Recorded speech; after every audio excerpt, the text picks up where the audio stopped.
nafsi yako ifunge kamba, iambie wewe nafsi koma, tubia wewe. Bismillahir Rahmanir Rahim.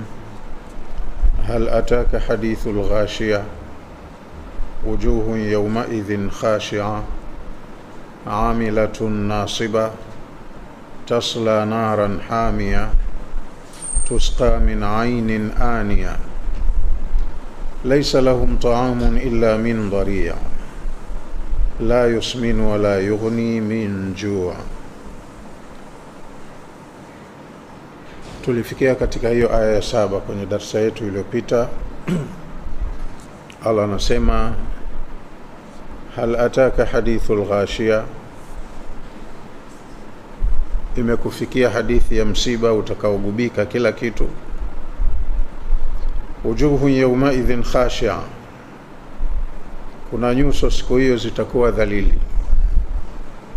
Al-ghashiyatu manake ni kiyama, tukio litakalogubika kila kitu ulimwenguni ni kiyama. Wujuhu yawma idhin khashi'a, kuna nyuso siku ya kiyama zitakuwa dhalili. Hata kama kabla ya kiyama zilikuwa tukufu zinang'ara, siku hiyo zitadhalilika. Amilatun nasiba, zitafanyishwa kazi ngumu. Tasla naran hamiya, zitaingizwa kwenye moto mkali. Tusqa min 'aynin aniya, huko motoni zitanyweshwa maji yaliyochemka sana. Laisa lahum ta'amun illa min dhari'in, hawatakuwa na chakula zaidi ya dharia.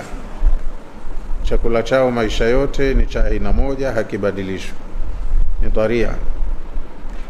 Na chakula hicho la yusminu, hakimnenepeshi mlaji, wala yughni min ju'in, wala hakimsaidii kuondoa njaa. Atakula fakamie lakini hashibi, njaa itabaki pale pale, badala ya kupungua itakuwa inazidi. Kuanzia aya ya 8 Allah anazungumza kinyume cha hao watu wenye sifa zilizotajwa. Wujuhu yawma idhin, kuna nyuso nyingine siku hiyo hiyo, na'imatun, zitakuwa ziko kwenye neema. Wujuhu yawma alqiyamati na'imatun yu'rafu fiha an-na'imu, kuna nyuso siku ya kiyama zitaonekanwa ni nyuso za watu wenye neema, wataonekana ni watu wenye maisha mazuri. Wa hasala dhalika bisa'iha, na itafikiwa hali hiyo ya watu kuonekanwa wana maisha mazuri kwa sababu ya matendo waliotenda duniani. Amali zao njema ndizo zitakazowapa muonekano mzuri. Lisa'iha radiyah, kwa yale ambayo duniani walitenda, watakayolipwa siku hiyo watakuwa ni wenye kuridhika. Fi jannatin 'aliya, watakuwa ni watu walio kwenye pepo tukufu. La tasma'u fiha laghiya, hawatasikia humo peponi aina yoyote ya upuuzi.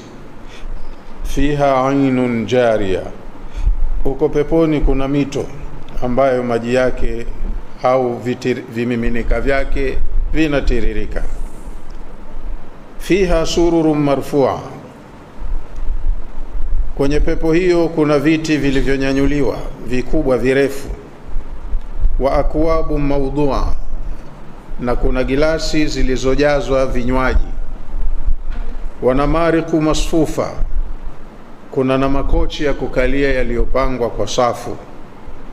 Wa zarabiyu mabthutha, na kuna mazulia yaliyotandikwa chini.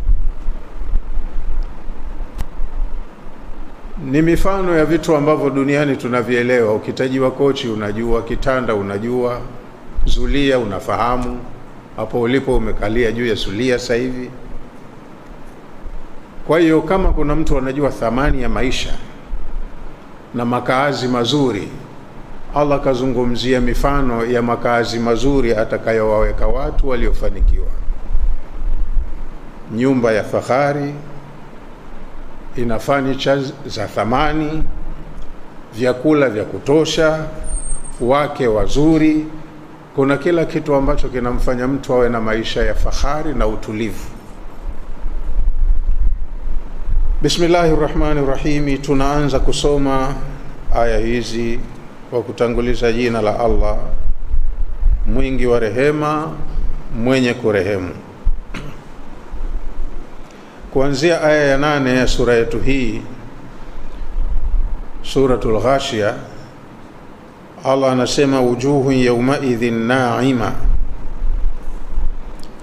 Kuna nyuso za watu wengine siku hiyo zitaonyesha muonekano wa neema.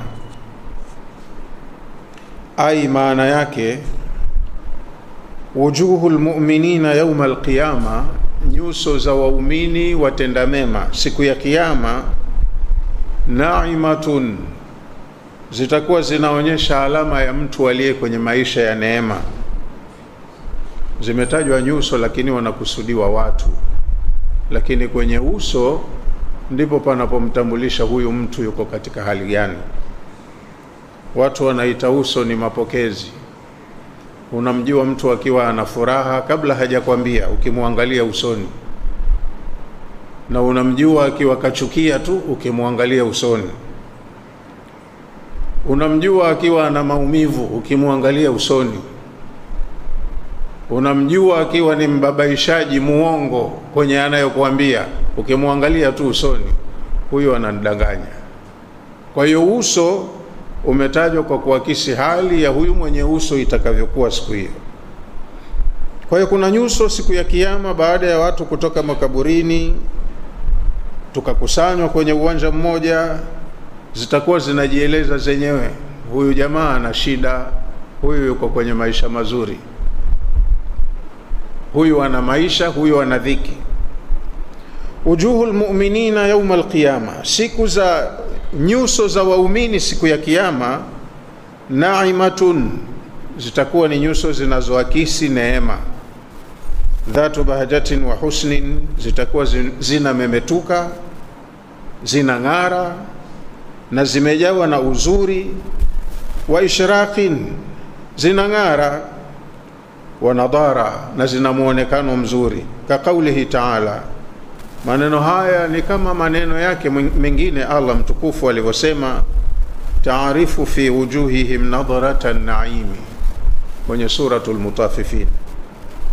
Ta'arifu fi wujuhihim, utaona nyusoni mwao, vile ukiwaangalia utaona nyusoni mwao, nadratan na'imi, kuna mng'aro unaomaanisha huyu mtu yuko kwenye maisha ya neema. Inawezekana mtu si mzuri sana wa sura, sio handsome wala sio beautiful, lakini kwa sababu anaishi kwenye maisha, unamuonekana anang'ara, kajazia, sema huyo ana maisha mazuri. Si mzuri kama wengine, lakini unamuona ni mtu mwenye maisha, yuko well off ukimuangalia. Lisa'iha radhiya, kwa yale ambayo duniani wametenda, watakavyolipwa siku hiyo watakuwa wameridhika. Yani mtu analipwa mpaka aridhike, mpaka mwenyewe ajiulize, hivi kweli kwa nilichofanya kile kidogo ndo ninastahili malipo yote haya? Ndiyo, kwa sababu Allah analipa na nyongeza. Jema lako moja ulilolifanya, kiwango cha chini cha malipo ni mara 10 mfano wake. Baya lako moja ulilolifanya, Allah anasema haongezi kwenye mabaya, ni moja kwa moja tu, lakini kwenye mema analipa na ziada.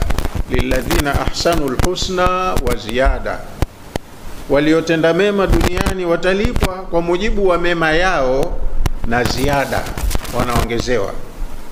Kwa hiyo kwa kiasi hicho lazima mtu aridhike na hoji, yote haya ninalipwa mimi kwa lipi? Kwa amali yako fulani. Watakuwa ni wenye kuridhika.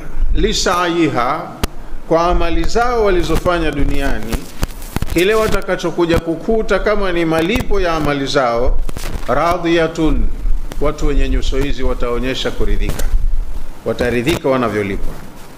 Yani liamaliha, kwa mujibu wa amali zao watu wenye nyuso hizo, alladhi amilatu fi dunya, amali ambazo hapa duniani walizifanya, wa taatiha, na kwa mujibu wa taa yao, lillahi, ya kumtii Allah, radiyatun mutmainna, watakavyolipwa huko wataridhia na nyoyo zao zitakuwa zimetulia. Lianna hadha al-amala, kwa sababu amali hii ambayo duniani kafanya, aurathaha al-firdausa, imepelekea walipwe pepo ya Firdausi, darul muttaqin. Firdausi ndiyo pepo watakayoingizwa watu wacha Mungu. Allah atujalie na sisi tuwe ni miongoni mwao.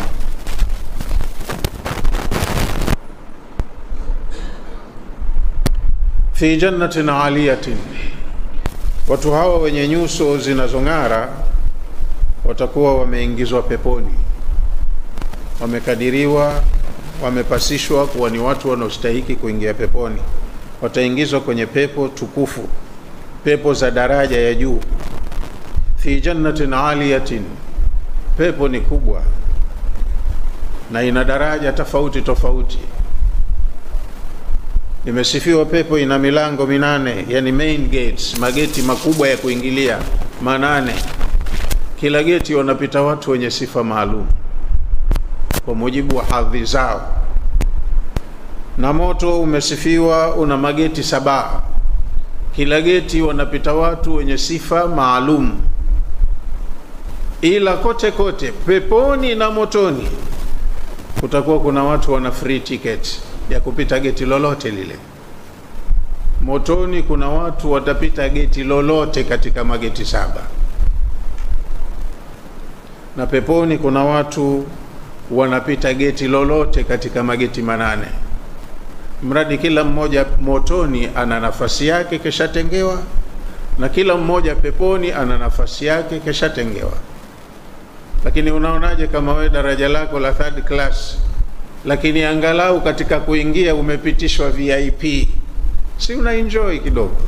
Sasa nimeiona VIP ilivyo, japokuwa utakwenda kujuta huko baadaye, nimemkuta fulani VIP wakati mimi nilikuwa na uwezo wa kufanya vizuri zaidi kuliko yeye, nimesoma kuliko yeye, nilikuwa na nguvu kuliko yeye, kiumri nimeishi zaidi duniani kuliko yeye, lakini mwenzangu yuko juu. Uzembe wako mwenyewe.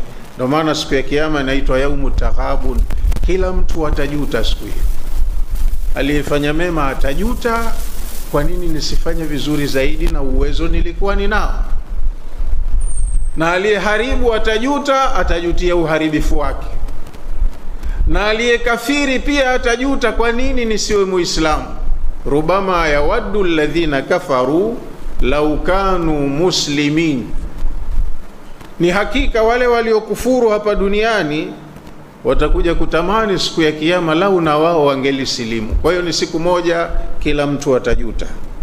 Kwa hiyo kuna watu wanafanya vizuri mpaka anaambiwa una haki ya kupita geti lolote katika mageti ya peponi, na kuna watu wanafanya maovu mpaka wanastahiki kupitishwa geti lolote katika mageti ya motoni.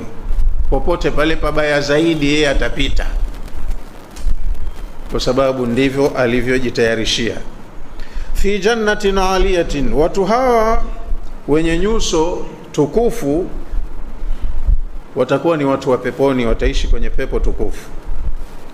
Fi hadaiqin wa basatinin murtafi'atin makanan wa qadra, wataingizwa kwenye pepo ambayo ina mashamba na mabustani ambayo hadhi yake au thamani yake ni kubwa. Shamba ni shamba, lakini shamba analolima mkulima anayejua kulima alifanani na shamba la mtu mganga njaa, akakata visiki vya muhogo ovyo ovyo, akachomeka ovyo. Muhogo unaweza ukawa muhogo ule ule, lakini kuna mtu kasomea habari ya kilimo, anajua apande vipi mbegu yake ya muhogo. Anayejua kupanda tofauti na anayesukuma tu mradi kapanda. Itaota mihogo, lakini hata mavuno yatakuwa tofauti. Huyu mmoja atavuna sana, mmoja atavuna kwa mujibu wa juhudi yake.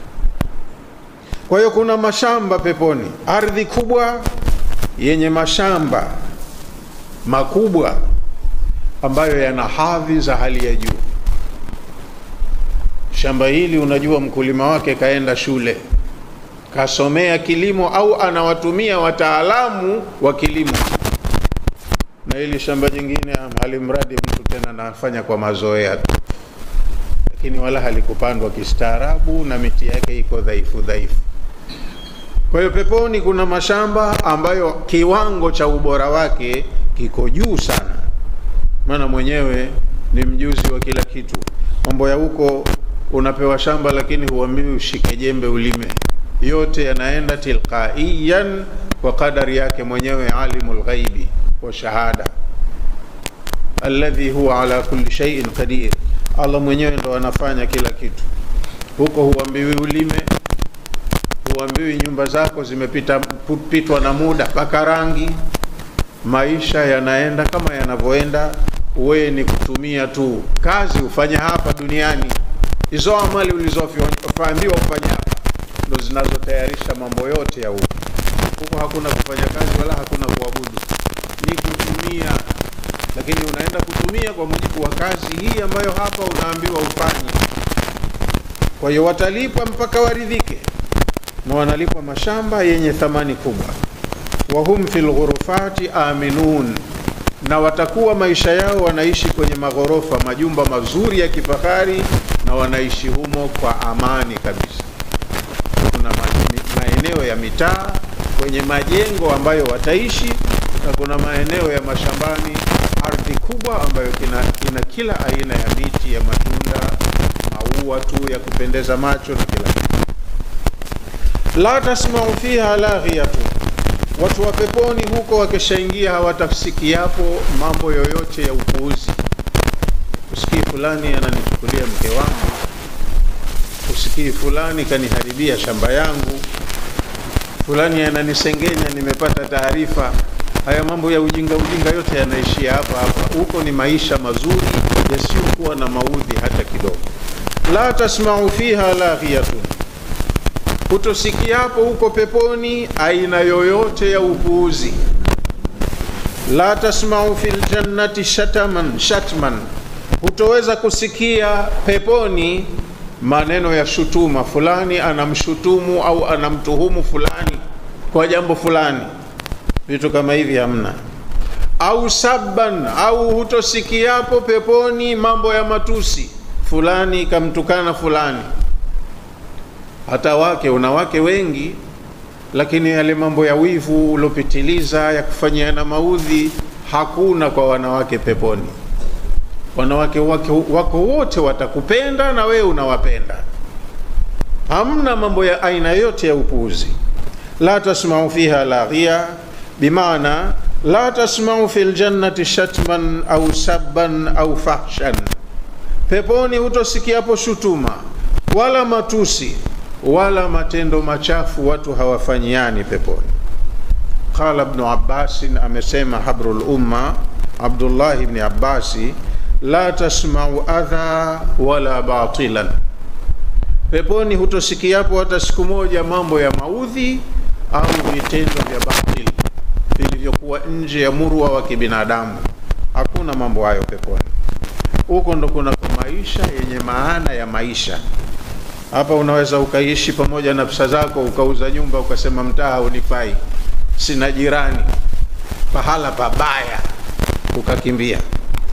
Sasa yale ambayo duniani yanakufanya usiishi kwa raha, huko hakuna kabisa mambo hayo. Fiha, huko peponi, ainun jariyatun, kuna mto unaotiririsha maji yake. Fiha ainun jariyatun, kuna mto unaotiririsha maji yake, na si mto mmoja, kuna vitu vingi, na vitu vingi vimiminika vya huko vinapita mitoni, kama ilivyozungumzwa katika suratu Muhammad. Mathalul jannati allati u'ida almuttaquna, mfano wa hiyo pepo ambayo wameandaliwa watu hapa duniani waliomcha Mungu. Mfano wa hiyo pepo ambayo wameandaliwa watu duniani waliokuwa wanamcha Mungu. Fiha anharu, huko peponi kuna mito mingi, sio mmoja. Hakusema fiha nahrun, fiha anharun, peponi kuna mito, mima'in ghairi asinin, mito ya maji ya kawaida mazuri ambayo hayaharibiki.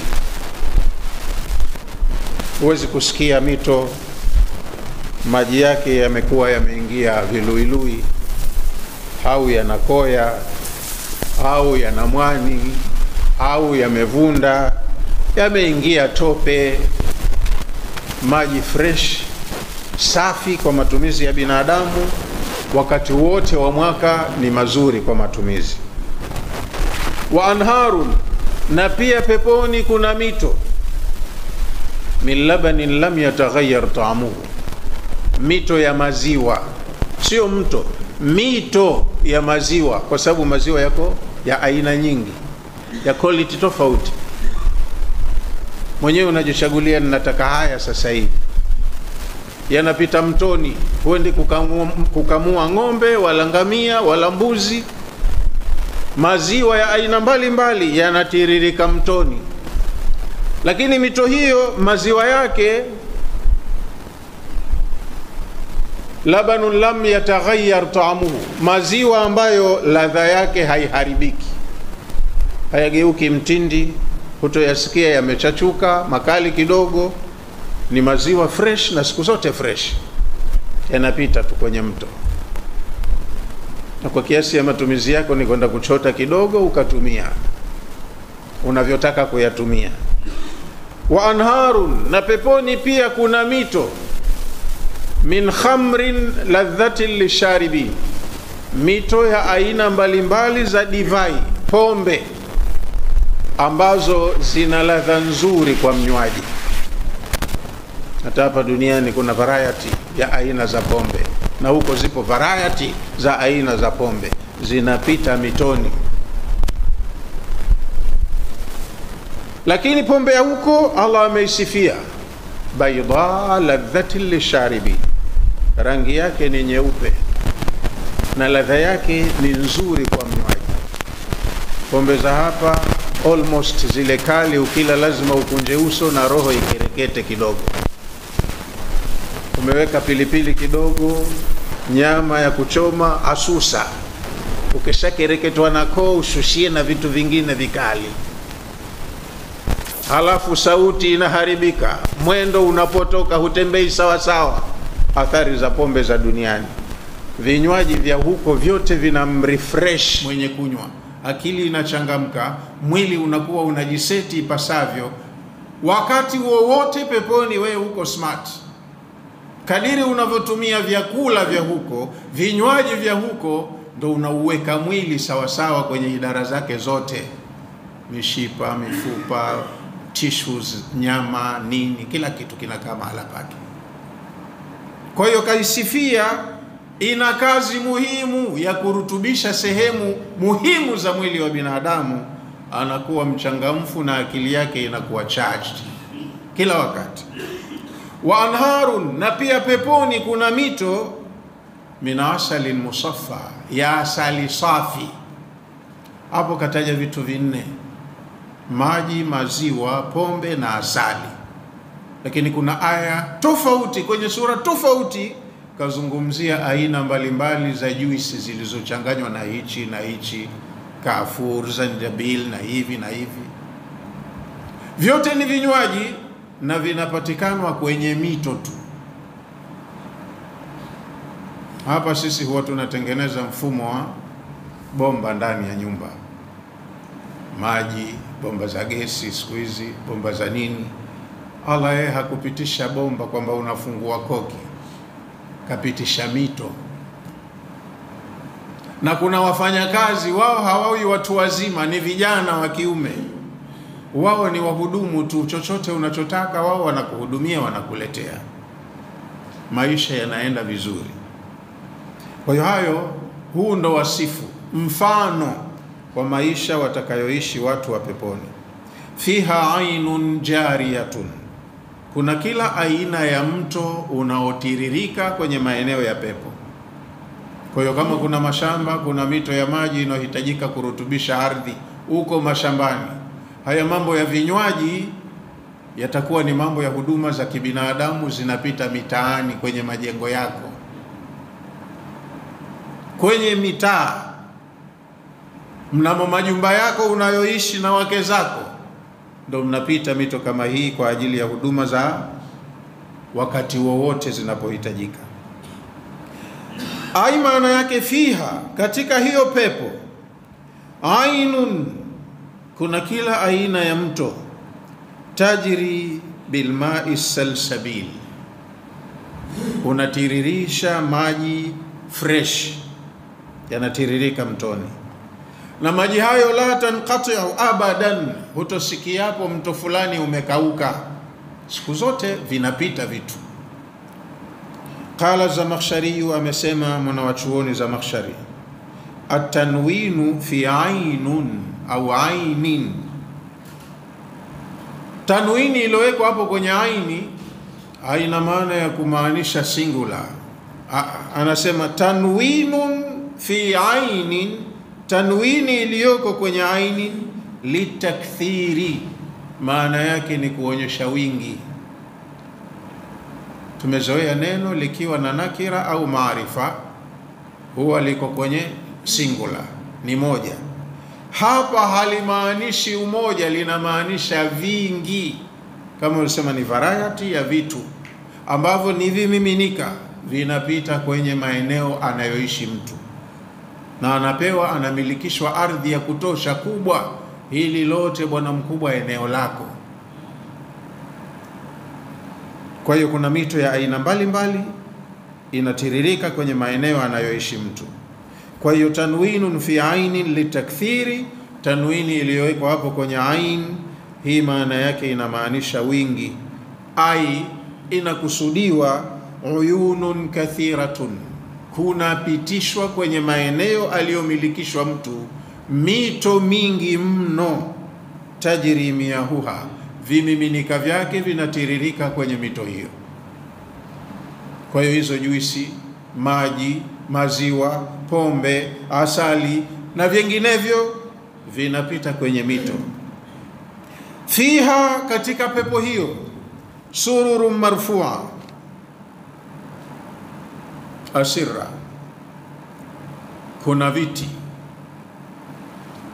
Na sururun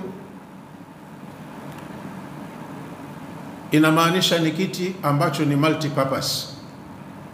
Unaweza ukatumia kama kiti ukakaa, na pia unaweza ukatumia kama kitanda ukitaka kujinyoosha, kikubwa, kirefu. Unaweza ukatumia kwa maana yoyote ile. Ukitaka kujisikia kupumzika, unapumzika. Fil jannati asirratun murtafi'atun, kwenye pepo kuna hivyo vitanda vikubwa ambavyo vimenyanyuka kidogo kimo chake. Wazee wetu wa zamani walipokuwa wakafanya harusi, kuna vitanda vinaitwa vya samadari, samaudari. Kitanda cha juu kinaweza kikamfika mtu kiunoni au sehemu ya kitovu. Vya siku hizi, yani wewe unakaa kitako kabisa, ukunje magoti ndo unakaa juu ya kitanda, vifupi. Kwa hiyo vya huko ni vitanda virefu.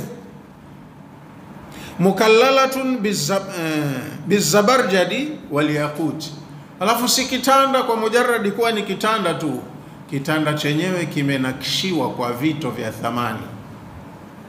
Mukallalatun, kimewekewa vito vya thamani, bizabarjadi wal yaqut, kwa kutumia madini ya zabarjadi na yaqut. Ni vito ambavyo hutumia watu kama mapambo hapa duniani. Wenye fedha ndo wanavijua, wengine tunavisikia kwa majina, hata kwa jicho hujapata kuona. Hujapata kuona hiyo zabarjadi ikoje, yakuti ikoje, marjani ikoje, lulu ikoje. Alaiha, juu ya viti hivyo, alhurul ain, wako wanawake wazuri wa macho. Yani kama umepewa vitanda kwenye majengo yako, hakuna kitanda ambacho kiko empty. Kila kitanda kina mwenyewe. Wewe ni kujisikia kupumzika popote unapopenda. Kila kitanda yupo hurul aini, mwanamke mzuri mwenye macho ya kuvutia. Fa idha arada waliyullahi, huyu kipenzi cha Allah, mja aliyefanya mema hapa duniani mpaka akafaulu kuingia peponi, akishamilikishwa hiyo pepo yake, majumba yake, mashamba yake.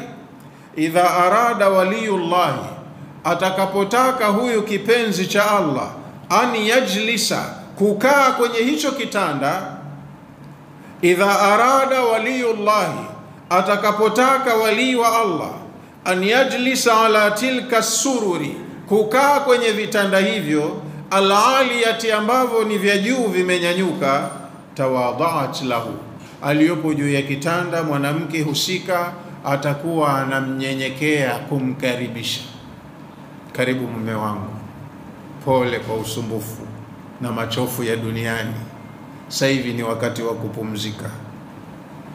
Kwa hiyo hakuna nyumba ukaingia kama gofu tu halina mwenyewe, au hakuna chumba ukakuta ndo mna hizo samani, vitanda na nini vitupu. Hamna.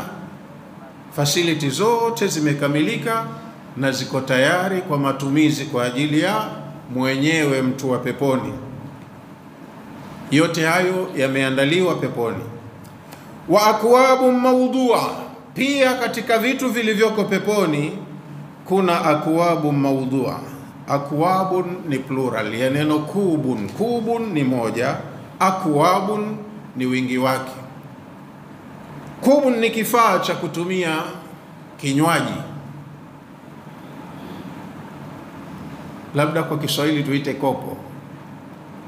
Ni chombo kama gilasi, kinatumika kuwekewa kinywaji ndani yake, lakini hakina mkono kama kikombe. Kikombe kinawekewa mkono, utie kidole ukamate hivi unyanyue. Lakini kitu kama gilasi, kikombe kama ule mkono wake umeelekea huku, kitakupa wewe usumbufu, uzungushe, uweke usawa wako, uchukue kidogo kidogo, pengine chai ya moto unyanyue. Lakini kub, mahala popote ukishika unachukua na kutumia. Hakikusumbui kwamba lazima utafute position fulani ya kukamatia ndo kubu inakuwa. Kwa hiyo kuna akwabun, hizo kubu. Maudhua, zimejazwa vinywaji husika. Nahitaji maziwa, maziwa unaletewa yamo kwenye chombo na wale wahudumu wa huko ambao ni watoto wadogo, vijana wa kiume. Nataka juisi, wanakuletea. Ipi mzee? Juisi fulani, wanakuletea kwenye hiyo kubu. Unashika unakunywa. Na kila chombo kilichojazwa kinywaji kimewekwa kiwango cha haja ya mtumiaji kwa wakati huo.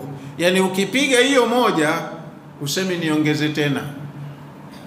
Kwa kiasi ya haja yako ya kimatumizi imekisiwa, hiyo inatosha.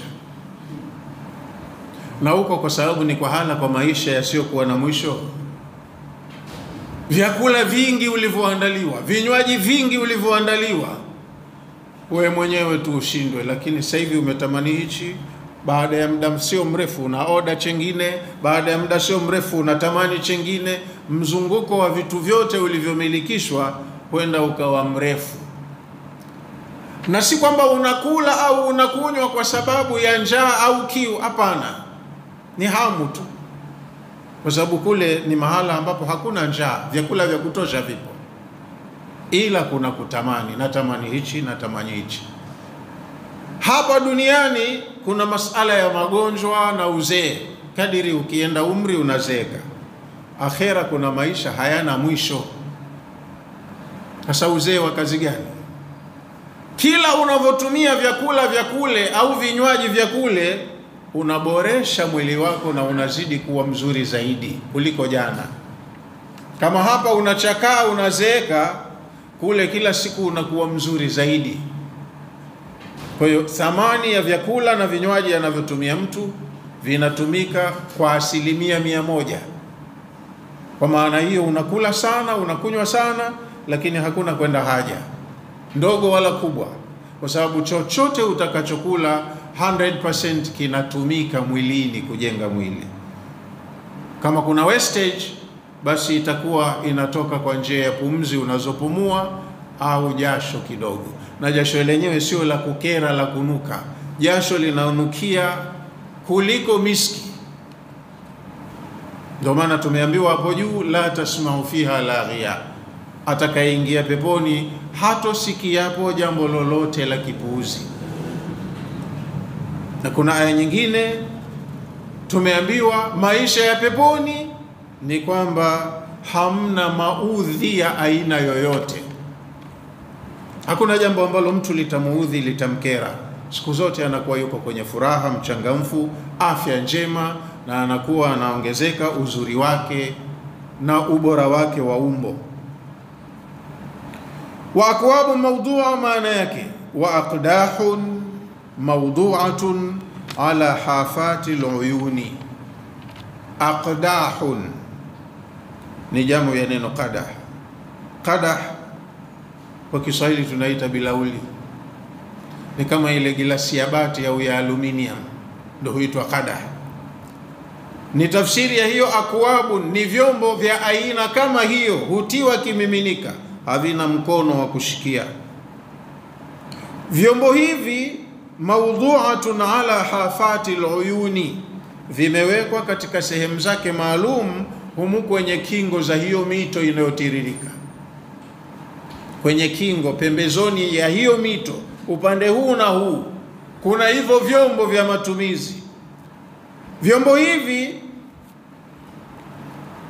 muaddatun li sharabihim, vimeandaliwa makusudi kwa ajili ya wenye hizo pepo zao, wenye hiyo mito yao, watumie vyombo hivi kwa kutakia hivyo vinywaji. Nataka maziwa, kutahitajika chombo cha kuchotea hayo maziwa, au baada ya kuchotwa kitiliwe hayo maziwa apelekewe mtumiaji. Kwa hiyo hivi vyombo vimewekwa humo mitoni, pembezoni mwa mito. Anapohitaji mwenyewe kichochote katika hiyo mito, anatiliwa kwenye chombo na kupelekewa. Vyombo hivi la tahtaju ila man yamlauha, havihitaji service ya mtu wa kuvijaza, yani automatically mambo hayo yanafanyika na mtu anapata huduma stahiki.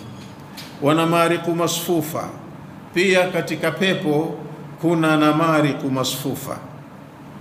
Namariqun maana yake wasaidun mukhaddatun qad suffa ba'daha ila jinabi ba'd, ni makochi ya kukalia mazuri, yamepangwa kwa safu, baadhi yake kwa nyingine. Yani kuna safu ya makochi upande huu na kuna safu ya makochi upande huo, wanakaa huko wakaangalia huku, na waliokaa huku wanaangalia huko, wanafanya conversation, mazungumzo. Kwa hiyo kama kuna watu wanatembeleana, wanakaa wakadiskasi mambo, wanakaa kwa mtindo huo kwenye makochi marefu marefu. Kama tunavyoenda airport ya bandarini, kuna makochi, watu wanakaa kusubiri usafiri. Kuna ya huku na kuna ya huko, mmekaa mnapiga story pale kusubiri usafiri wenu. Kwa hiyo na huko peponi vitu kama hivi vipo, Allah kaandaa. Na kutajwa variety ya vitu, maana yake ni kwamba tunafahamu hapa duniani kwa watu wenye maisha, wengine hatuna maisha, banda lako ndo hilo hilo, full suit, kila kitu ndani. Lakini wengine wenye maisha anajenga nyumba ina vyumba vitatu tu, nyumba kubwa pengine ya ghorofa moja, lakini unaambia nyumba hii ina vyumba vitatu vya kulala, lakini ina ukumbi mkubwa wa nje wa watu wengi kwa accommodate watu, kuna ukumbi wa ndani, kuna ukumbi wa hivi, dining room, living room, reading room, nini room, kila kitu.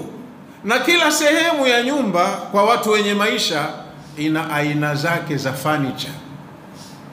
Meza inayowekwa dining room ni tofauti na meza unayoikuta living room au unayoikuta reading room, na viti vyake pia ni tofauti. Vitu vya hapa vinatakiwa viwe hivi, vya hapa viwe hivi, na peponi Allah akafanya hivyo hivyo, kuonyesha kwamba kutakuwa kuna maisha kwa wale wanaojua maisha. Kwa hiyo kuna hayo makochi mukhaddatun, yamepangwa kwa safu, qad suffa ba'daha ila jinabi ba'd, yamewekwa kwa safu, baadhi yake yako kwenye upande wa pili wa baadhi nyingine. Liyastanidu alaiha, ili wahusika wakae waegemee kwenye makochi yao hayo, wanakaa hapo kupiga maongezi. Imesimuliwa matumizi ya viti hivi kwenye sura tofauti. Kwa mfano kwenye suratu Safat Allah amesema wa aqbala ba'duhum ala ba'din yatasaalun, watu wakishaingia peponi, kabla ya kila mmoja kwenda kwenye nafasi yake kwenye pepo yake, mapokezi watakaa katika aina fulani ya makochi, wanaelekeana.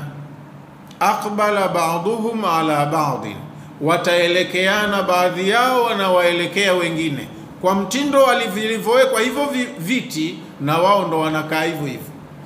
Wengine wako huko wameelekea huku, na wengine wako huku wameelekea huko, wanapiga story. Qala qailun minhum, story zenyewe mfano wake mmoja wapo anaweza akaanzisha maongezi.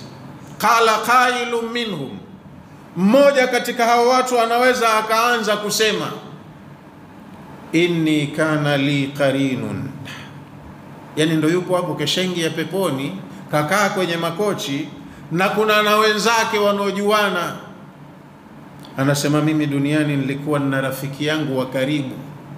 Karin ni mtu ambaye unaambatana naye, shida yako shida yake, kheri yako kheri yake, munaamiliana kwa shida na raha, lakini imani zenu, lifestyle zenu tofauti. Wewe una imani ya dini, unaamini akhera, yeye haamini habari ya akhera, lakini kwenye mambo ya dunia yenu mko vizuri, mmeshikana, nafanya biashara pamoja, mnaamiliana kwenye masala ya ushirika au mambo mengine. Sasa mtu yuko peponi, kafanikiwa yeye kwa amali zake kwenda peponi, inamjia ile picha, kakaa pale na wenzake, anamkumbuka rafiki yake wa duniani. Maana hayaishii hapa, mpaka huko utakumbuka tu. Kwa hiyo anaanzisha mtu maongezi kwa kusema inni kana li qarinun, mimi duniani nilikuwa nina rafiki yangu wa karibu sana. Yakulu, alikuwa anasema kila nikimlingania habari ya dini au nikimuhimiza mambo ya kheri, yeye huwa ananiambia a innaka lamina almusaddiqin, ina maana na wewe ni katika watu wanaoamini, wanasadiki. A idha mitna wa kunna turaban wa idhaman a inna lamadinun, hivyo sisi tufe, tunaoza kwenye udongo, unabakia mchanga, unataka kuniambia na wewe unaamini kuwa tutafufuliwa kweli? Mama mwingine haamini, anaamini akishakufa mambo ndio yameisha. Sasa wewe imani yako inakupelekea uogope, uchukue tahadhari, ufanye mema yatakiwayo, unajitahidi unafanya, ukiwa na uhakika ninayafanya leo yatanifaa kesho. Mwenzio haamini hivyo. Mnaamiliana kwenye mambo yenu ya dunia, mambo ya biashara na uchumi, lakini masala ya imani kama hizi wewe anakuona mjinga, uko nyuma, umetupwa nyuma, umepitwa na wakati.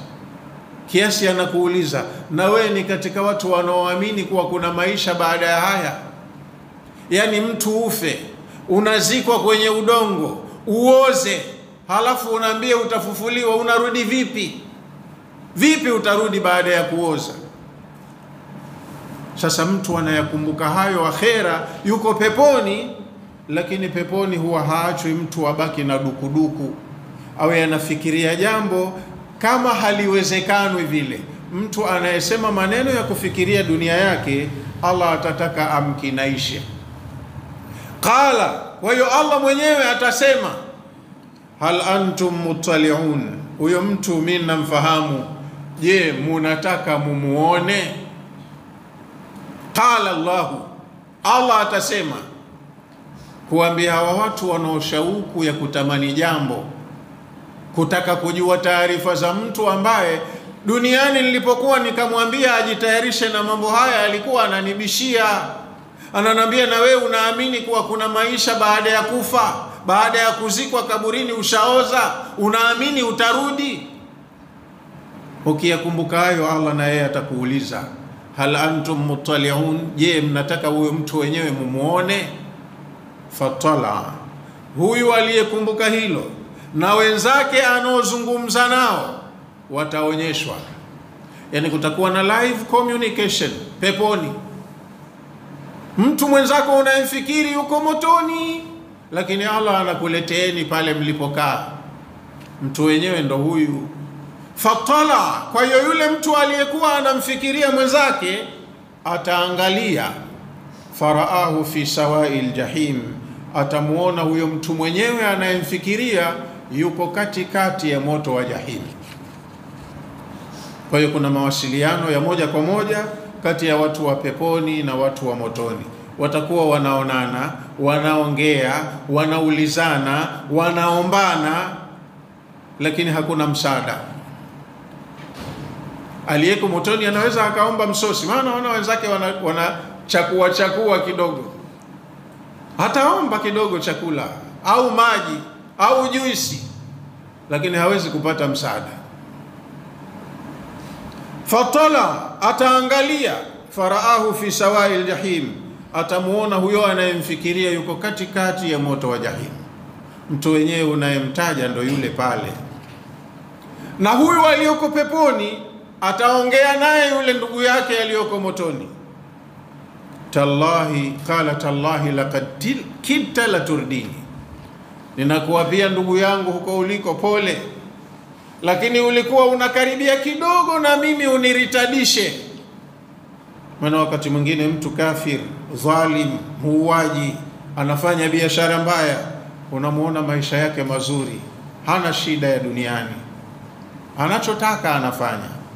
We unochunga miko ukasema hiki haramu, hiki si haki yangu, unasafa, mara umedaiwa, mara hivi. Sasa ukiona huyu kafiri hana cha ibada wala nini, haogopi dhambi, mambo yake yamenyooka, na we unaweza ukaghairi ukasema hii dini inanirejesha nyuma sana, bora na mie niwe kama fulani. Ukaachana na mambo ya swala, ukamfuata yule mwenzako, dunia yako inyooke unavyotaka kama mwenzio alivyonyookewa.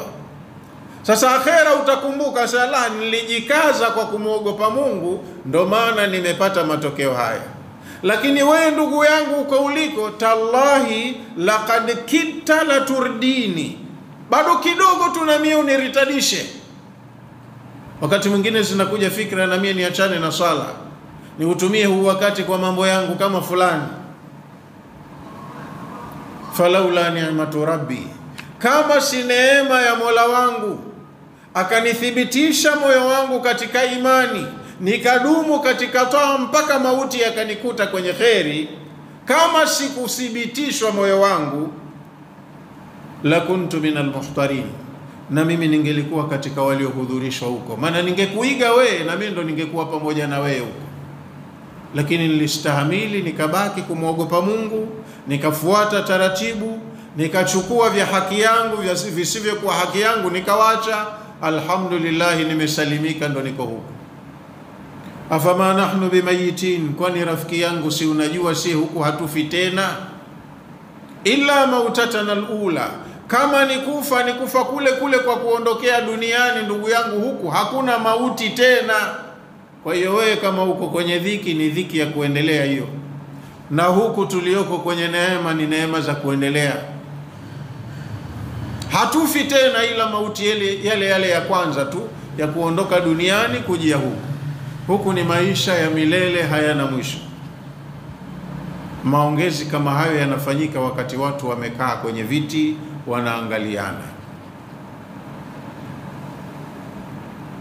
Yamezungumza kwenye sura tofauti, kwenye sura Turi yako. Kwa hiyo watu watakuwa wamekaa kwenye namariku masfufa, makochi ambayo yamepangwa kwa safu safu.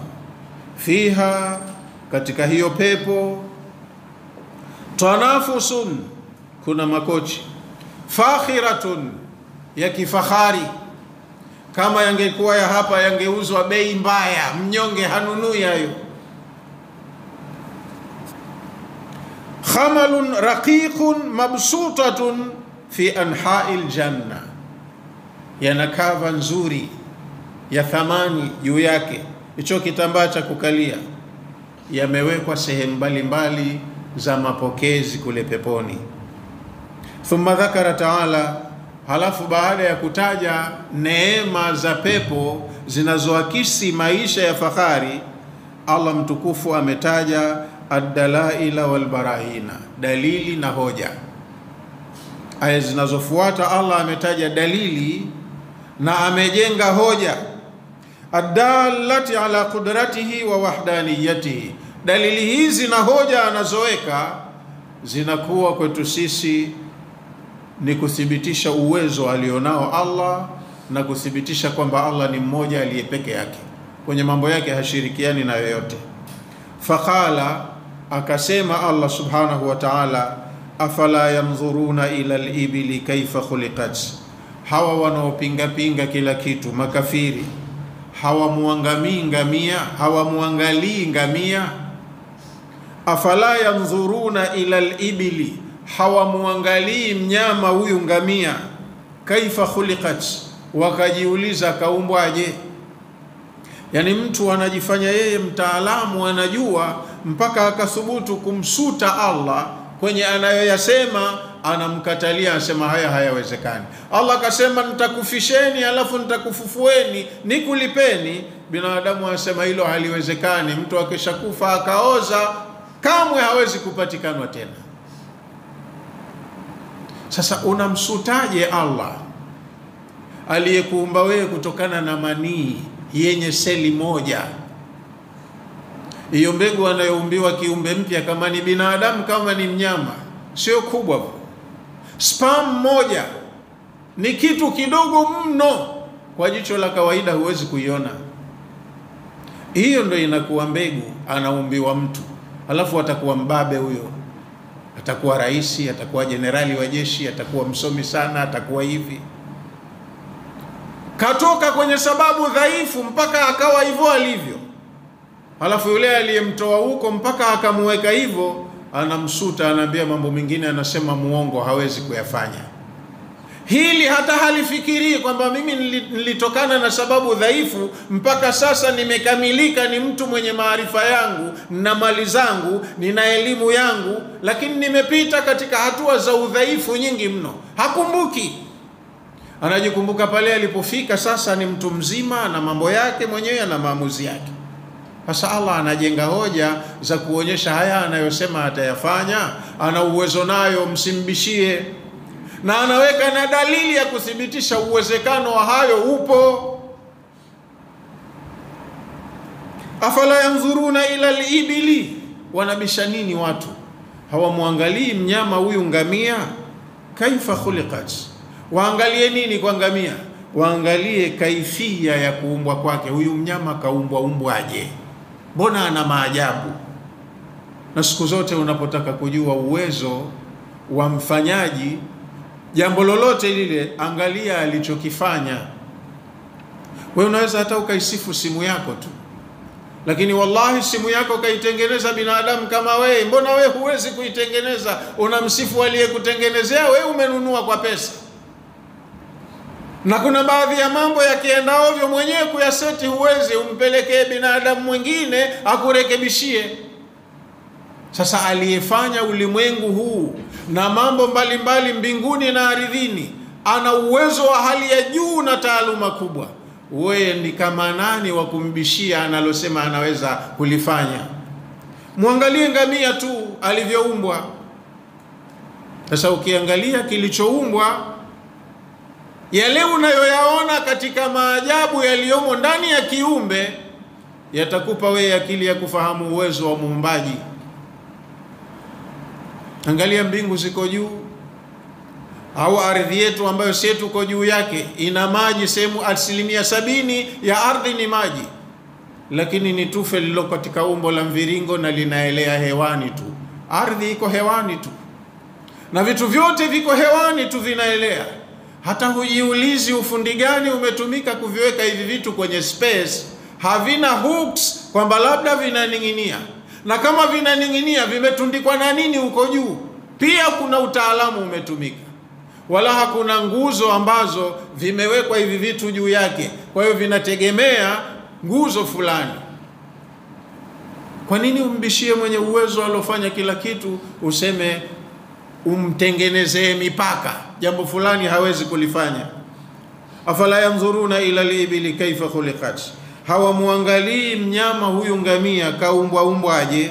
Bimaana afala yanzuru haulai nnas, hivi hawa watu hawaangalii nadhara tafakkurin wa atibarin, kuangalia kwa kutumia akili zao wakafikiri na kuzingatia. Kwa macho wanamuona ngamia ni huyu mnyama, wanamuona, lakini neno nadhar lina maana zaidi ya kuangalia au kutizama. Maana yake fanya research, jitume sana, tumia akili yako na uwezo wako wa kitaaluma ulionao, ufanye utafiti juu ya hicho kitu ulichoambiwa ukiangalia. Wafanye utafiti ila al-ibili, kumtafiti ngamia. Aljamal ni ngamia. Kaifa khalaqaha Allahu khalqan ajiba, mtazame ngamia halafu ujiulize Allah amemuumbaje mnyama huyu, ana umbo la ajabu. Badian, halafu umbile hili ni jipya. Kabla ya kuwepo ngamia, Allah alipomuumba ngamia hakukopia mahala, ni yeye kwa mara ya kwanza ndo kaumba kila alichokiumba. Hata na wewe mtu ni kiumbe wa mwisho kuumbwa katika vilivyopo ulimwenguni, mbinguni na ardhini. Lakini Allah baadaye kasema nataka niumbe kiumbe bora zaidi kuliko waliopo, nimfanye khalifa ardhini. Ukaumbwa hivyo ulivyo binadamu na ujanja wako, hata humfikirii aliyekuumba, basi unajifikiria mwenyewe kiumbe ambaye umetoka kwenye udhaifu. Hata hizo hatua ulizopita we mwenyewe huzifikirii za awali. Ulikuja kitoto kichanga, hujui kitu, huna uwezo wote, huna elimu, huna pesa. Sasa hivi unajiangalia pale ulipokuwa una pesa, una elimu, una madaraka, una hivi. Huko nyuma utizami udhaifu wako. Kwa hiyo mtazame ngamia, ni mnyama aliyeumbwa umbo la ajabu sana. Yadullu ala qudrati khaliqiha, utakapoona maajabu ya kimaumbile kwenye kiumbe huyu, hayo ni dalili kwako, yanaashiria uwezo wa muumbaji wake. Anasafiri jangwani, na jangwani huwa kuna dhoruba, kuna desert storms. Kama baharini kunavyokuwa na dhoruba, angani kunakuwa na dhoruba, na majangwani pia kunakuwa na dhoruba. Ni mnyama pekee anayeweza kustahimili safari mbaya za dhiki za majangwani, ngamia. Ngamia anaweza akalishwa chakula, akanywa maji mjini alikokuwa anakaa. Ukiingia naye safarini ukacross kwenye desert, anaweza akakaa siku 2-3 hajapata chakula, lakini ana struggle na mzigo kabeba, anapeleka nchi nyingine. We mwenyewe huwezi. Kaumbwaje huyu mnyama? Ukichafuka hizo dharuba za majangwani, upepo ukawa mwingi, yani mnyama yeye anapita katika upepo, michanga inapeperuka, lakini spidi ya zile nyusi zake, kope zake, ya kuweza kukwepa kila punje ya mchanga au vumbi isifike jichoni mwake, ni kubwa kuliko unavyofikiria. Wewe mwenyewe unaweza ukajipiga mtandio wa kitambaa laini kuchuja vumbi la njiani. Mnyama mwenyewe kaumbwa anaweza kuhimili dhoruba hizo, anastahimili njaa na kiu, anabeba mzigo mzito, anasafiri masafa marefu. Kaumbwaje mnyama huyu? Ingelikuwa ni mashine, ungesema designer aliyedesign mashine hii anastahili sifa. Hasa designer aliyedesign mnyama kama huyu akapewa capacity kubwa kama hiyo, kwa nini usimfahamu aliyemtayarisha huyu mnyama? Wewe unamtumia mnyama aliyekuumbia huyo mnyama, wala humjui, ambaye na wewe ndiye aliyekuumba. Kafiri alivyokuwa hana akili vizuri, ndo anaambiwa hebu zingatia, angalia hivi vitu vyako vya karibu na maumbile ulivyo navyo. Mtazame ngamia tu, ujiulize kaumbwaje mnyama huyu, mbona ana maajabu. Qala fi tashili, amesema Sheikh aliandika tafsiri ya tashili, fil ayati, katika aya hii, haddun ala nadhari fi khalqiha. Hili ni hamasisho. Allah anatuhamasisha tuangalie kiutafiti kwenye maumbile ya mnyama huyu, na sio mnyama huyu tu, vyote alivyoviumba Allah tuviangalie kiutafiti, tuangalie kwa kina, tutajua uwezo na ujuzi alionao muumbaji. Anatutaka tutumie akili zetu kufikiri vitu alivyotufanyia, ili tupunguze munkari kidogo, tuwe na adabu baada ya kufahamu uwezo wa muumbaji. Uwezo wa muumbaji tutaufahamu tukivizingatia alivyoviumba. Lima fiha min alajaibi, kwanza katika maumbile ya mnyama huyu kuna maajabu mengi ya kimaumbile. Fi quwwatiha, kwanza ni mnyama mwenye nguvu. Anakaa siku 2-3 hajala chakula, hamna majani njiani, na anakula majani tu, na anahitaji maji ya kunywa. Pengine siku 2 mmekosa maji, hakiba mlochukua imemalizika, bado ana struggle, ana survive, na kabeba mzigo anakupeleka safari yako. Muangalie nguvu zake mnyama huyu, kaandaliwa aje. Mnyama mwingine kama ng'ombe, hata yeye anaweza akadhoofika kwa njaa, akafilia mbali njiani. Au kama umemfunga gari, umembebesha mzigo, akashindwa kuendelea na mwendo. Huyu mbona anatembea, bado yuko smart. Halafu jingine, wanqiyadiha ma dhalika likulli dhaifin, ni mnyama mwenye nguvu, mkubwa wa kimo, anaweza akakuua all over the sudden ukimkera. Lakini pamoja na nguvu alizoumbiwa nazo na uwezo wa kufanya makubwa, ana adabu ya kumtii kila kiumbe dhaifu. Anaweza kuongozwa hata na mtoto wa miaka 2-3, akampeleka kokote anakotaka kumpeleka. Mtiifu mnyama huyu, mpole sana. Lakini ukimuudhi, wanasema watu wa mjini, ukiingia kwenye 18 zake kukuua dakika 1 tu. Ana uwezo huo kwa nguvu alizonazo, lakini mtiifu, mpole, maridhia, ana adabu zake. Wasabriha ala al-atshi, pia jingine la kujifunza katika yale mambo ya haraka haraka, mnyama huyu ana uwezo wa kuvumilia kiu kwa muda mrefu. Sabruha ala al-atshi, huyu mnyama ana subira ya hali ya juu kuvumilia kiu. Anaweza akakaa muda mrefu hajanywa maji na hakuchagizi, unamwona bado maridhia, anafanya kazi zako. Ukimwambia lala nikupande, analala, unampanda. Nyanyuka twende, ananyanyuka, huyo unaenda naye. Na wakati mwingine anaongozwa na mwanamke au mtoto mdogo, maridhia. Kaumbwaje mnyama huyu akawa na adabu hivi, mtiifu hivi, na miguvu alionayo? Hufikiri wewe? Mbona huwezi kumsumbua paka tu, mfungie chumbani alafu mchapue fimbo 2-3 utazame kazi yake? Huyu maridhia bado.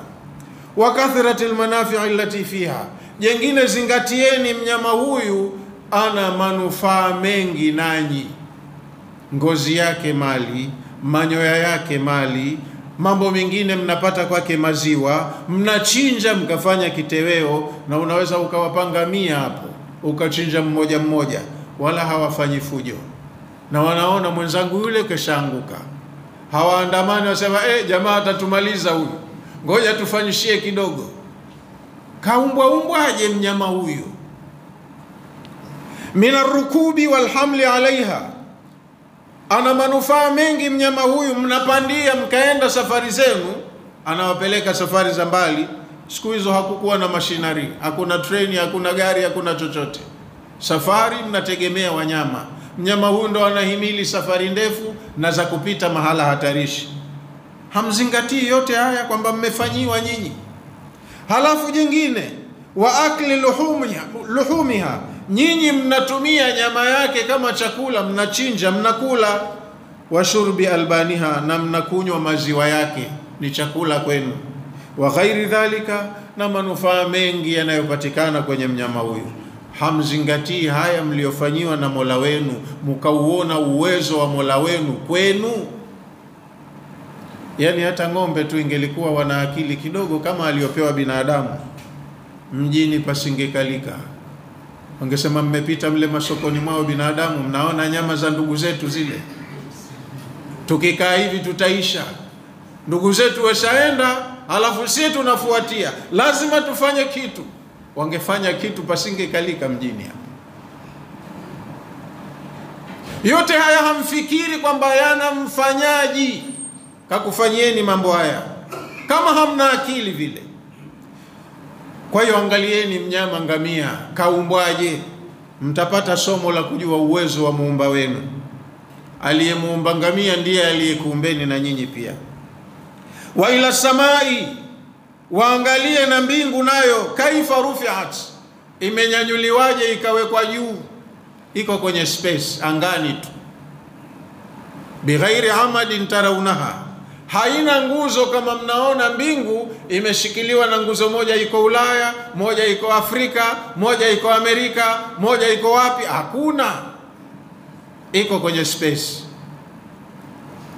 Imenyanyuliwaje mpaka ikakaa juu, haishuki chini? Hebu na hili lifanyeni utafiti, mfikiri.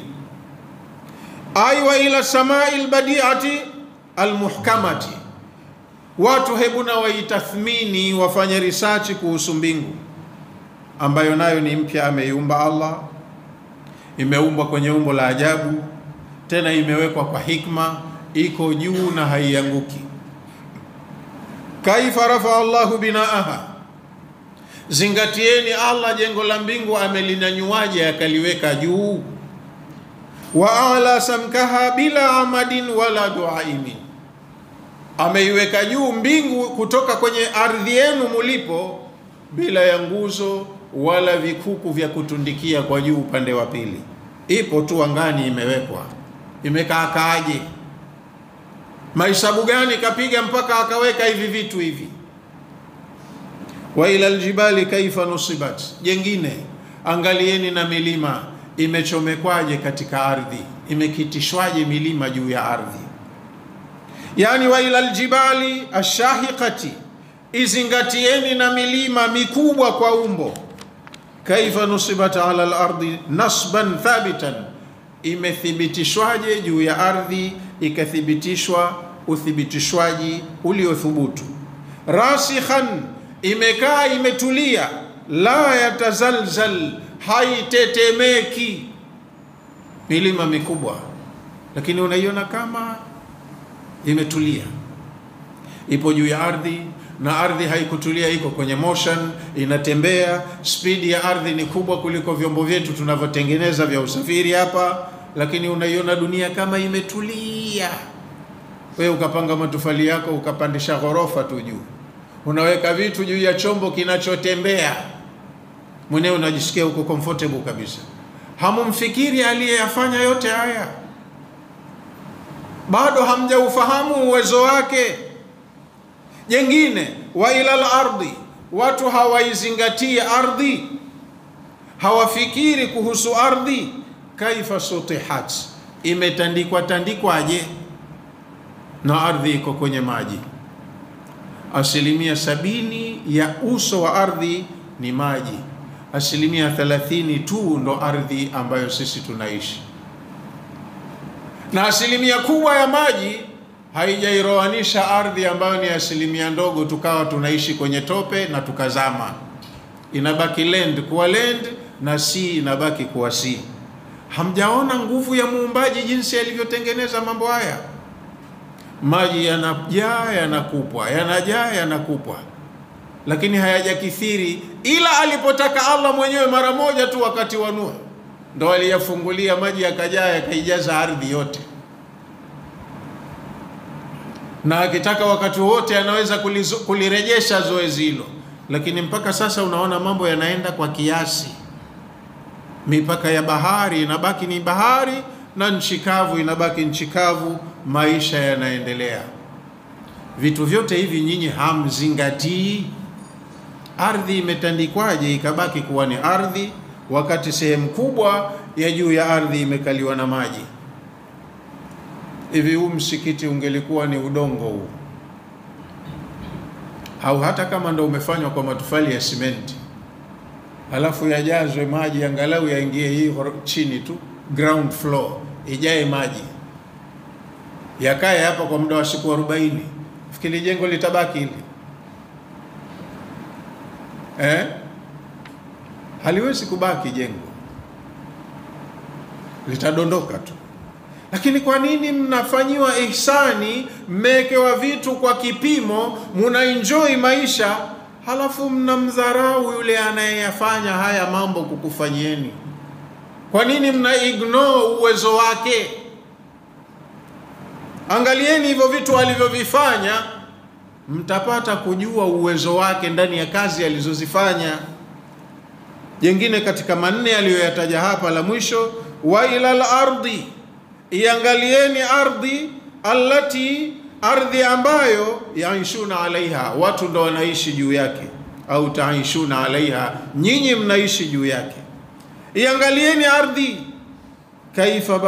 kaifa busitat, imetandikwa aje, wa muhidat, ikatandazwa ikatulia, hata sarat shasiatan wasiatan, ikawa ardhi ina eneo kubwa la kutosha mahitaji yenu. Yani mna enjoy life, kila mtu anasema nchi yangu, bara letu, anga yetu, bahari yetu, kila kitu chenu. Hamumfahamu aliyekufanyieni hivyo vitu mnavyosema vyenu? Hamuujui uwezo wake kwa kupitia hivi vyenu alivyokufanyieni, ambao na nyinyi wenyewe ndio yeye kakufanyeni. Yastakhiruna alaiha, watu juu ya ardhi hiyo iliyotandikwa inayowatosha wao wenyewe, wamefanya maisha yao yako hapo, wanaishi vizuri. Wayazrauna fiha, na wanalima juu ya ardhi hiyo, anwa almazruati, aina mbalimbali ya vilimo. Wanalima wakapata vyakula na mahitaji yao mengine mbalimbali. Kuna vilimo tunatumia kama chakula, kuna vilimo vingine tunatumia tu kama madawa, kuna vilimo vingine tunatumia tukapata mbao, kuna vilimo vingine tukatumia tukapata vitu mbalimbali tunatengeneza. Halafu aliyefanya, aliyetuandalia hivyo hatumjui, tunaendekeza akili zetu ambazo na sisi wenyewe tumekuja hatuna akili. Aliyetupa akili pia hatumfahamu, tunamuanda estimate. Qala al-Ulusi, mwanachuoni Ulusi amesema, wala yunafi hadha al-qawl, kauli hii ya kwamba ardhi imetandikwa haipingani, sio kauli kinzani, bi annaha kurratun, ya kwamba ardhi iko kwenye umbo la mviringo. Hapa akasema kaifa sutihat au busitat, imetandikwaje? Ukafikiria labda imenyooka hivi kama jamvi. Kutandikwa kwa ardhi hakupingani na kauli ya kwamba ardhi iko kwenye umbo la mviringo.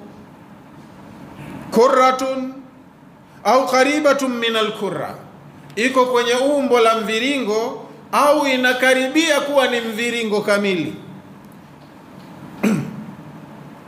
Limakani adhamiha, kwa pale mahala pa ukubwa wake. Ardhi ni kubwa mno, lakini kwa walio upande mmoja wa ardhi wanajiona sisi tuko juu ya ardhi na huku ndo mbinguni, na wakiangalia huku madda albasari wanaona kama ardhi imenyooka, labda inaila tu ardhi ya kuwa sehemu nyingine ni milima, sehemu nyingine mabonde, ukahisi labda mlima ndo umezuia nisione mbali zaidi, lakini ardhi umbile lake ni mviringo. Na kama unapanda ndege ukaondokea hapa kwenu ukaenda zako upande wa mashariki, basi utaizunguka dunia kwa hiyo level, flight level utakayopita, mpaka utatokezea hapo hapo ulipoondokea. Ni mviringo, lakini kwa sababu ni kubwa, kila ukienda unaona imenyooka. Ule ukubwa wa ilo umbo lake ndo unaokuonyesha wewe imenyooka, lakini ni mviringo. Qala al-Ulusi, mwanachuoni huyo amesema, la yunafi hadha al-qawlu, kauli hii ya kwamba ardhi imetandikwa si kauli inayopingana bi annaha kurratun au qaribatun min al-kurra, kwamba ardhi ni mviringo au inakaribia kuwa mviringo. Limakani adhamiha, kwa sababu ya ukubwa wake. Wal hikmatu fi takhsisi hadhihi al-ashya bidhikri, hikma kubwa ya Allah kwa hapa kutaja vitu hivi vinne. Hapa Allah katutajia tuangalie vitu vinne: ngamia, mbingu, milima na ardhi. Hikma ya kutaja vitu hivi, anna alqur'ana nazala ala alarabi, hii Qur'ani iliteremka kwa mara ya kwanza kwa Waarabu. Mtume aliyepewa Qur'ani ni Mwarabu, na watu waliopaswa kuwalingania mwanzo ni watu waliomzunguka Waarabu, na imekuja kwa lugha yao ili wawe ni walimu wazuri, waielewe na wawafikishie wengine. Qur'ani imeshuka kwa lugha ya Kiarabu, wakashushiwa Waarabu. Wakanu yusafiruna kathiran fil awdiya, na Waarabu walikuwa mara nyingi safari zao ni kusafiri majangwani, wanaenda kusini, kaskazi kwenye tripu zao za biashara. Walbarari, na wanapita kwenye mabara, bara moja mpaka bara jingine. Wanaweza wakatoka kwao Asia wakafika mpaka Ulaya. Wanatumia wanyama, na mara nyingine wanavuka kwenye sehemu za vivuko vya maji kwa kutumia vyombo vya majini. Munfaridina wala nasi, wanapokuwa kwenye safari ndefu wanafika maeneo ambayo wanakuwa wamejitenga na watu. Mtu katoka kwao Maka anaenda zake Sham, anaweza akapita kwenye miji ambayo mnaishi watu, lakini maeneo mengi na makubwa wanapita hakuna miji ambayo watu wanaishi. Yuko yeye na mnyama wake na bidhaa zake majangwani. Walinsanu, na tabia ya binadamu, idha btaada min almadinati, anapotoka nje ya mji tu anasafiri, anaachana na mji, anaingia kwenye eneo la jangwa. Binadamu akiwa peke yake, hayuko mitaani, akbala ala tafkir, ala tafakuri, akili yake huwa inawaza mengi, anafikiri mengi. Akishaachana na watu, yuko mwenyewe juu ya mnyama wake, akili lazima itakuwa inafikiri vitu kimoja, viwili, vitatu. Fa awwalu ma yaqa'u basaruhu ala albairi, binadamu aliye lonely peke yake, anasafiri, yuko nje ya mji wenye watu, kitu cha mwanzo ambacho jicho lake litaona ni yule mnyama wake aliyepandia, si yuko juu ya mnyama wake. Kwa hiyo anaona mnyama wake. Kwa sasa kama yuko garini, atakuwa anaona steering yake, yuko kwenye gari, dashboard pale, siku hizi ndo lina TV, ataangalia au radio. Lakini huyu ana mnyama. Cha kwanza kitakachokuja katika fikra yake, huyu ana ride, anaendesha mnyama, atamuona mnyama wake, ndo akatajwa mwanzo. Na mnyama wa masafa marefu anayebeba abiria na mizigo ni ngamia, ndo akatajwa ngamia kwanza. Hicho ndo kitu cha kwanza. Alladhi yarkabuhu, mnyama huyu yeye ndo anakuwa kampandia, ndiye akili yake itakayokuwa inamfikiri mwanzo. Fayara mandharan ajiba, akimuona mnyama wake, akampima mwendo wake, na sasa hivi ndo ninaingia kwenye mwanzo wa jangwa, ataona mandhari ya ajabu juu ya mnyama wake. Huyo ndo cha kwanza alichotajiwa, huyu mnyama wako, lakini umemzingatia ameandaliwa vipi? Wa innadhara fawqa, binadamu huyu akiacha kumfikiria mnyama wake, akitazama juu, la yara illa samaa, la yara ghaira samaa, juu akitazama haoni kingine zaidi ya mbingu, ikatajwa nafasi ya pili. Akiacha kumwangalia mnyama wake mbele nyuma, yuko vizuri, tunaenda vizuri, akitazama juu haoni chengine zaidi ya mbingu, ikatajwa mbingu nafasi ya pili. Wa innadhara yaminan wa shimalan, binadamu huyu akiangalia kulia yake na kushoto yake, yuko majangwani. Lam yara ghaira aljibali, haoni zaidi ya milima tu iliyoko kule Arabuni. Mandhari itampeleka katika kuangalia milima tu, ikatajwa milima nafasi ya tatu.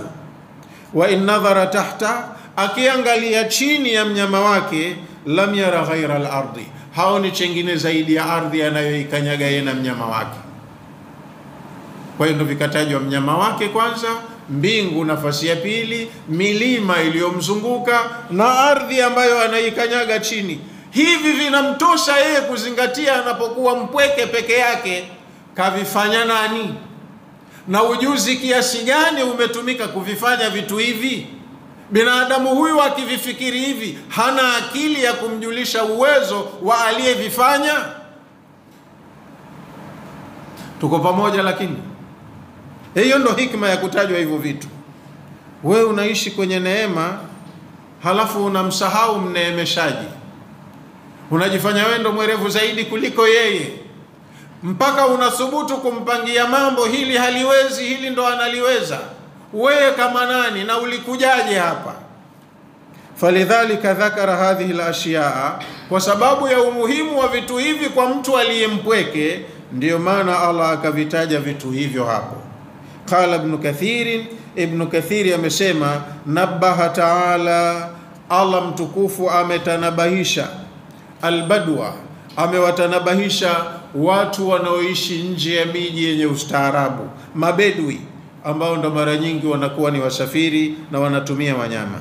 Amewatanabahisha hawa watu ala istidlali bima yushahiduna, wachukue dalili za uwepo wa Allah kwa vitu wanavyovishuhudia mara kwa mara. Mimbairihi, amzingatie mnyama wake, ngamia wake, alladhi huwa rakibun alaihi, ngamia ambaye yeye huwa anampandia mara kwa mara. Hebu amfikirie huyu mnyama kaumbwaje. Wasamai, pili azingatie mbingu ambayo akitizama juu kote anaona mbingu, nayo hebu afikiri vizuri. Fauqa rasihi, as-samai allati fauqa rasihi, angalie mbingu ambayo iko juu ya kichwa chake. Waljabali allati tujahihu au tujahahu, angalie na kila mlima ambao akitazama anauelekea. Wal ardi, aiangalie na ardhi allati tahtahu, ambayo iko chini yake, akisafiri anapita juu ya ardhi. Avifikirie hivi vitu kwa makini, nani kaviandaa na ana uwezo gani bwana aliyevifanya vitu hivi. Akivifikiri vitu hivi kwa mazingatio, basi lazima akili yake itampa picha ala qudrati khaliqi dhalika wa sani'ihi, atapata kujua uwezo wa aliyeviumba vitu hivi akavifanya mpaka sisi tukawa tunanufaika navyo. Wa annahu rabbul azim, kama ana akili timamu atajua tu binadamu huyu aliyevifanya vitu hivi ni Mola mlezi aliye mkuu, al-khaliqul malikul mutasarrif, huyu ndiye muumbaji na amemiliki kila alichokiumba tukiwemo na sisi, na ndiye anayefanya tasarrufu ya matumizi. Akakukadiria wewe riziki zako, mnyama wako kamkadiria riziki zake, kamwekea ajali yake, na wewe una ajali yako, na mambo yote ya ulimwengu ameyaratibu mwenyewe na anayasimamia ipasavyo. Alladhi, huyu ni Bwana ambaye la yastahiqu al-ibadatu siwahu, katika ardhi hii hakuna yoyote anayestahiki viumbe kumwabudia ila yeye muumba peke yake. Kwa leo inshallah tufikia hapo, tutakuja kuendelea na aya zinazofuata kwenye darasa ijayo. Kama dasturi, narudia mara moja tafsiri ya neno kwa neno ili tuweze kudhibiti maana ya maneno yaliyotumika kwenye aya tulizosoma leo. Bismillahir Rahmanir Rahim, kwa jina la Allah mwingi wa rehema mwenye kurehemu. Wujuhu yawma idhin naima, kuna nyuso siku hiyo ya kiyama zitakuwa kwenye maisha ya neema. Allah atujalie nasi tuwe ni miongoni mwa hao. Lisaiha radhiya, kwa kile ambacho wenye nyuso hizo walifanya duniani, watakacholipwa huko siku hiyo wataridhia. Fi jannatin aliya, wataishi kwenye pepo tukufu. La tasma'u fiha laghiya, hawatosikia aina yote ya upuuzi huko peponi. Fiha ainun jariya, peponi kuna mito inatiririka vitu vyake. Fiha sururun marfu'a, peponi kuna viti vilivyonyanyuliwa, viti virefu. Wa akwabu mawdu'a, na peponi kuna makopo au majagi yaliyojazwa vizuri kinywaji, saizi ya haja ya mtu. Unywaji mmoja ni saizi ya kiu yako. Wanamariku masfufa, na kuna makochi yaliyopangwa kwa safu. Wazarabiyu mabthutha, na kwenye floors yaliyowekwa hayo makochi mumetandikwa mazulia mazuri kila sehemu. Afala yanzuruna ila al-ibili, hawa watu wanaobisha tu Mungu hawezi jambo hili, hawezi, hawamuangalii ngamia.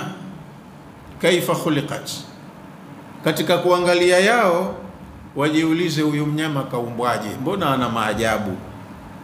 Kwa hiyo mkiona ana maajabu, mtauona uwezo wa aliyemuumba, mtamuheshimu.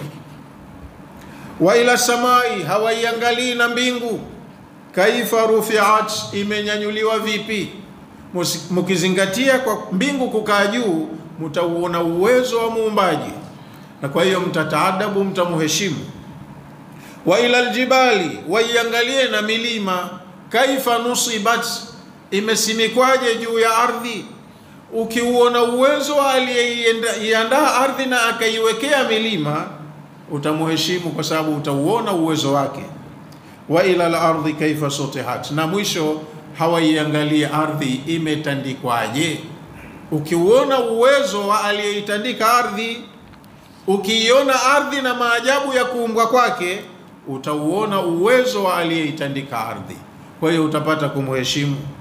Akitoa orders utakuwa ni mwepesi kumtii, lakini kama ukijitia hamnazo, huzingatii chochote, we utaishi utakavyo na yatakukuta yale ambayo hayatokuridhi baadaye. 21 mpaka mwisho wa sura tutakuja kumalizia darasa ijayo biidhnillah taala. Wa ala hadha alqadri yaqif. Wassalamu alaykum wa rahmatullahi wa barakatuh.